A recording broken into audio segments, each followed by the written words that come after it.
solve your own problem. The secret is you have to help someone else solve their problem. You have to take the focus off yourself and be good to others in your time of need. As you sow that seed, that's what's going to bring the harvest that you're waiting for. But you'll be tempted to think, I can't help them, Joel. I have my own problems. I need to spend my energy to try to fix my situation. But if you'll take your hands off of your problem and be good to someone else, God will put His hands on your problem and make things happen that you couldn't make happen. While you're working on their situation, God is working on your situation. A friend of mine struggled for many years with his teenage son. It was like they were on different wavelengths.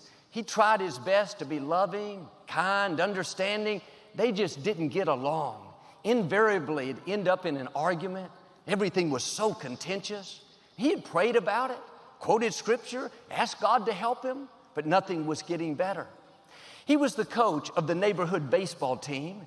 There was a young man on his team that came from a single parent family. He wasn't doing good in his schoolwork. When this father learned that, he took that young man under his wing. He started bringing him home from baseball practice with his son, and he would help him do his homework. He tutored him, mentored him, became a father figure in his life.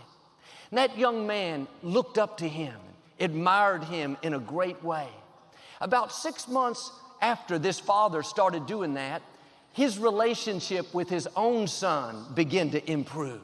They got closer, started doing things together. Today, they're the best of friends. You can't keep them apart. The secret to solving his problem wasn't in praying more, wasn't in working harder. It was in helping someone else solve their problem. The scripture says, when Job prayed for his friends, his healing quickly came. Don't you know how many times Job prayed for himself when he wasn't feeling well? God, please restore health back into me. God, please free me from this pain. And that's good. That's releasing your faith. I'm simply saying, don't stop there.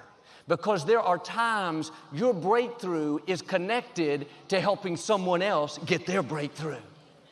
Now, maybe you've been praying diligently, standing in faith so strong, but nothing is improving. Now it's time to go be a blessing. Look around. Where is a need you can meet? Go pray for that neighbor that's not feeling well. Go encourage that coworker that's struggling. Go help that friend accomplish their dream. As you're helping others, you may not be able to see it, but God is helping you. He's lining up the promotion, the breakthroughs, the healing. You can't sow a seed without reaping a harvest. When I was 10 years old, Lakewood was in an auditorium that held 1,000 people. The church was growing. We needed to expand the building. My father asked the congregation to be praying about what they could give toward it. There was a small Spanish-speaking church about 6 blocks down the road from Lakewood. They had started construction on a new building. It was an auditorium to hold 100 people. My father noticed that the construction had stopped. For several months, no one was working. He didn't know anyone there. He had never met the pastor. But one afternoon, leaving Lakewood, he pulled in and talked with some people. They told how they started construction but had complications. It was costing more than they thought. Now they had run out of funds, and the building was just sitting there indefinitely. Well, my father was believing to raise the funds to expand Lakewood. We needed the finances, but he told the congregation instead of giving money for our building, he was going to take up an offering for their building. Lakewood gave the finances. It was enough to finish their auditorium. In the natural, it didn't make sense. We needed the finances. We had the problem. But my father understood this principle. When you help solve somebody else's problem, God will help solve your problem. Now, sometimes it's not going to make sense. Proverbs says it is possible to give away and have more. It is also possible to hold on too tightly and lose everything. God's ways are not our ways. Everything in you will say, stay focused on getting out of my problem. Joel, I can't help others until this problem is solved. No, helping others is what's going to cause that problem to turn around.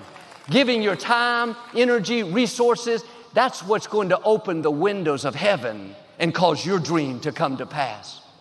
You would have thought giving away those funds would have kept Lakewood from expanding the building. It was just the opposite. The funds came in for the foundation. We paid it off. The funds came in for the steel, the lights, the chairs, the sound system. The building was built debt-free. No delays, no complications. And not just that building. Over the years, my father built building after building, expansion after expansion. He paid cash every time. He never lacked resources, never lacked the funds. I believe it all started when he helped that Spanish church. He had a need, he had a problem. He didn't just pray about it. He didn't just believe. He helped solve someone else's problem. When you make sacrifices to help other people's dream come to pass, God will make sure your dream comes to pass. Don't live only focused on yourself. My goals, my problems, my trouble at work. Get your mind off yourself and go be a blessing. Sow a seed.